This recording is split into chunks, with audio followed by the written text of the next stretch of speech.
logistics.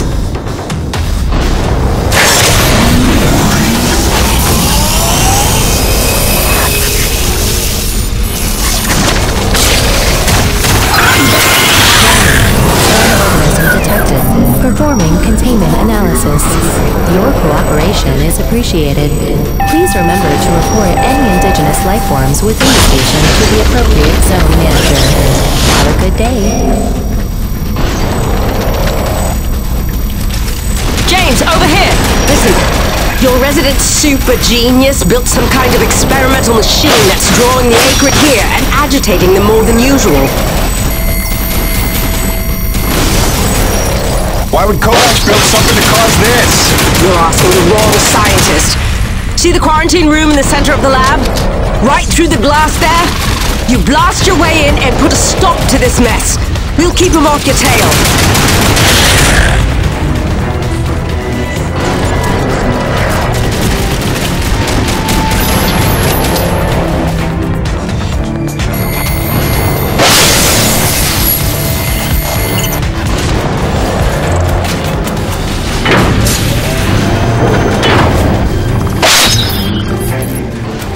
Jim!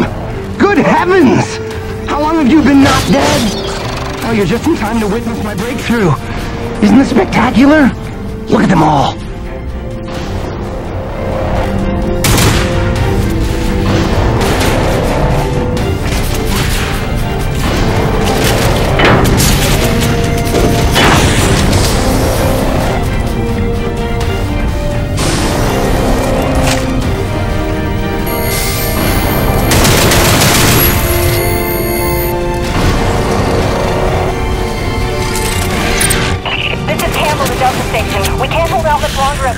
Requesting immediate assistance.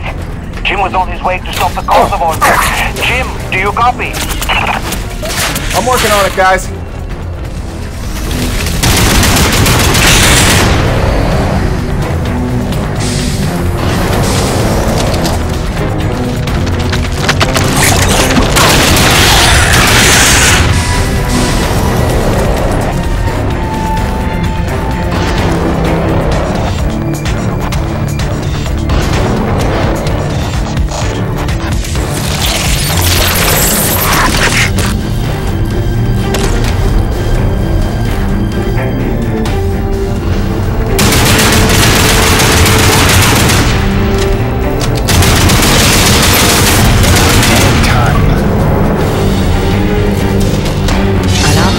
Subnetic equipment must be reported to the appropriate sector manager.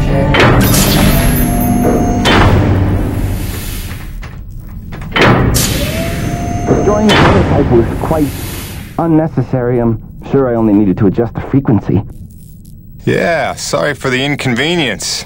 Hope saving your life didn't put you out. Oh no, I forgive you. I know carnage and mayhem is part of your nature, and without it, you just wouldn't be you. Or nearly as useful to me. You made a device that can drive the acrid crazy. Well, I would need to run more experiments to know for sure. Establishing a baseline of sanity for these creatures might be prohibitive of itself. Nevertheless, I'm glad the base was able to witness my breakthrough. What, you telling me you did this on purpose? No, not at all. But the experiment is still a resounding success. The acrid were influenced. Don't you see? I figured out how they communicate, and I've replicated it. In the course of dissecting many varieties of acrid, I found a receptor that they all had in common. You might understand it as sort of a biological radio receiver, but you'd be stupid because it's vastly more complicated than that. T-energy is an unusual element with uniquely resonant electromagnetic properties. It's more than blood and energy. It's how the acrid coordinate with each other. It seems I found a vibration frequency that puts them in an agitated state, which is of limited use itself, but just imagine what else we might be able to do with this. If I can find the wavelength that would calm the acrid and render them docile, then harvesting T-energy in the quantities we require would be a matter of simple logistics, such as designing a sufficiently massive slaughterhouse. Yeah, I'm gonna go ahead and leave you in there. It's okay. I actually think better in confined spaces.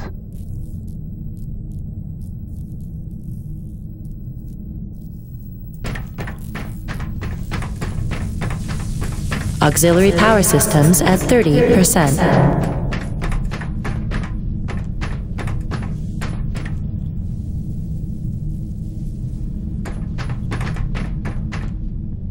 James, a moment. Listen, I don't want to cause a general panic or anything, but just glancing at Coronis while heading in, she's in bad shape. The way the storms are increasing in intensity, I'm concerned it's only a matter of time until the structural integrity is compromised. I don't know, Doc. Seems like a pretty good reason to panic. You got any suggestions? I may. There are some tests I'd like to run, but I'd need your help. Wait for my call and we'll chat properly. In the meantime, I'm sure Braddock wants to catch up with you.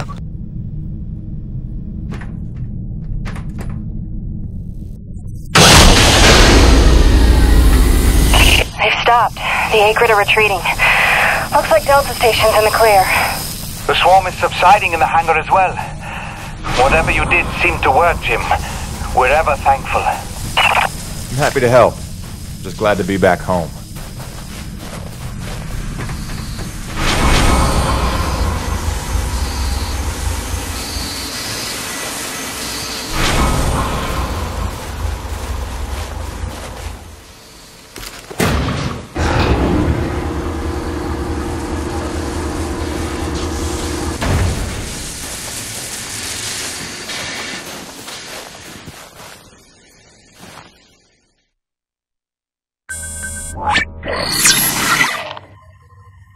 Science is not an exact science.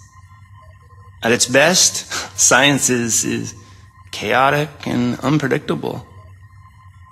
Often produces a foul odor that you cannot scrub from your fingers. Nature has bottomless mysteries and contradictions, a fanfare of ironies and impossibilities. Male seahorses bearing litters. Frogs consuming their own offspring. Entire population infused with its planet's lifeblood. I've observed these things with my own eyes. I've carved the verities of truth from them with my bare hands. Any answer, and I do mean any answer, can be dissected into being. Any secret can be cut open when the scalpel is sharp enough. This is science, right? 80% patience and 20% is cutting things open.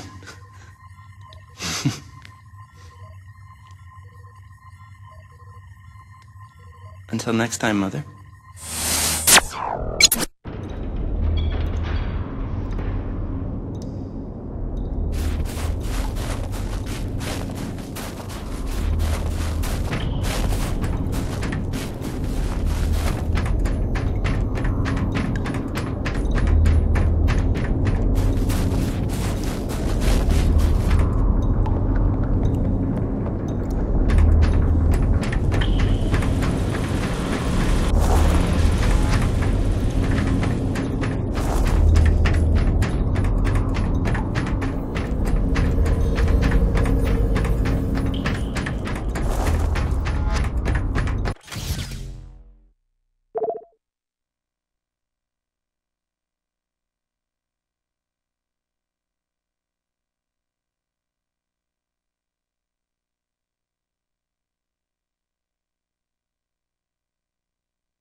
Hey, boss. Nice to see everything still running as smooth as ever. I knew you're still alive. So where the hell you been? So, you fought a G-class Acrid, fell down the side of a mountain, landed on the other side of Shack's Peak, and somehow survived for 2 weeks before you got back into comm range? Thankfully, the rig was flush with rations and ammo. Lucky timing, I guess. I don't know if you've got a good luck charm or you are one. Funny how often luck feels just like getting my ass kicked. Jim, you know, I take you at your word, of course, but I'm sensing there's a little more to your story. Well, now that you mention it, there is this. What is... Where did you find that? I'm sensing that you already know the answer to that. Don't toy with me, Peyton. What did you find? Why don't you tell me what I found? We're the first humans to set foot on this planet, so obviously I didn't find some 50-year-old Nevek base, did I? Keep your voice down. Is that really all you have to say? No. It's important you understand something, Jim. Keeping the first colony under wraps wasn't my idea. It's one of the terms I had to agree to for Nevek to greenlight this mission in the first place. Perception is vital to their interests. I'll go to great lengths to conceal such a debacle. Coronis was set to land far, far from the original site, but the storm forced us down here. Nearer to the truth than I could have even ever hoped. Hoped? Why would you hope for this? That's why. General Charles Braddock, commander of the 1st Neo-Venus Colonial Expeditionary Force. Your old man led the first colony. Led it, and lost it. And he was never the same. Something happened here. Something you would never talk about. Right. So, you're here to what? Fulfill your father's dreams? Redeem his failures? I'm here to solve the energy crisis. And maybe get some answers with your help. Consider this an opportunity. A standing contract for further investigation. Not for Coronis, but for me personally. And I'll pay a premium for your ongoing discretion. So I get to lie to everybody, too? If a word of this reaches Nevek, they'll take back the whole operation. Put it under paramilitary command. I hate lying to the men, Jim, but it's for their own good. Trust me. I'll see what I can see.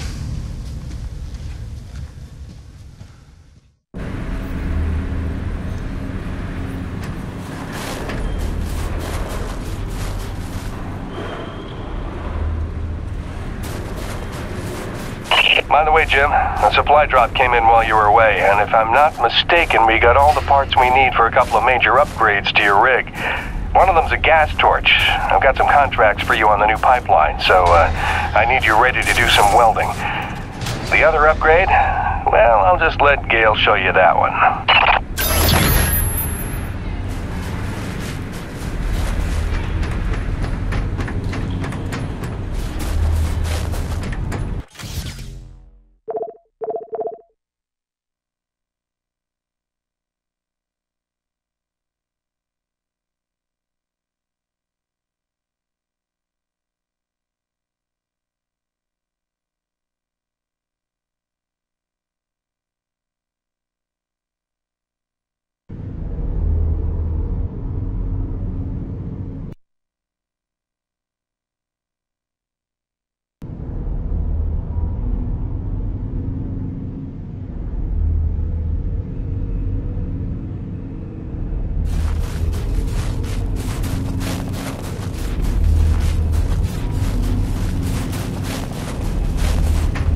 Man alive! Jim, I'm glad you're back. It was a long couple of weeks. Of course I told him you'd make it. Never a doubt in my mind. Oh, won't Braddock be happy? His favorite back from the dead. LaRoche is happy to see you too. Hey, major upgrade time for you. Parts came in for an acetylene torch. Sexy, right? I can slap that together in no time. But the other upgrade, it's gonna take significant surgery, but you're gonna love it. Consider it a little welcome home gift from Braddock and yours truly. Your chassis is a Dynasty 2 swing arm. Platform compatible. All the access holes line up and everything if we want to fully convert. You game? I trust you, Gale. And if you hurt her, I'll cut your arms off. Sweet!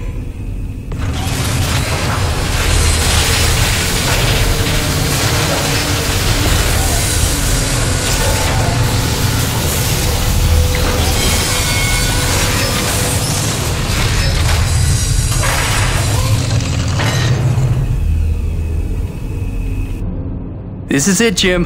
my masterpiece. Your rig can now transform into a drilling platform. The suspension might feel a little tighter, and sorry about that, but you're gonna lose your mind when you see what your rig can do now. LaRoche, no begging for one. Giving you enough chances. Fancy but useless, huh? What good is a drilling platform without knowing the location of deep thermal pockets? Shush! You're ruining the high. Jim, you were also officially upgraded with the Mitchell Industries oxyacetylene torch. Dual 150 oxygen regulators with a custom thermodyne cutting tip. It's a small flame for welding and cutting, so don't expect to melt the environment with it. It's pretty pyro-proof. Gotta say, proud of this one. Just check the valve reseals on the cylinder from time to time. And the Frankenstein rig keeps growing. Yeah.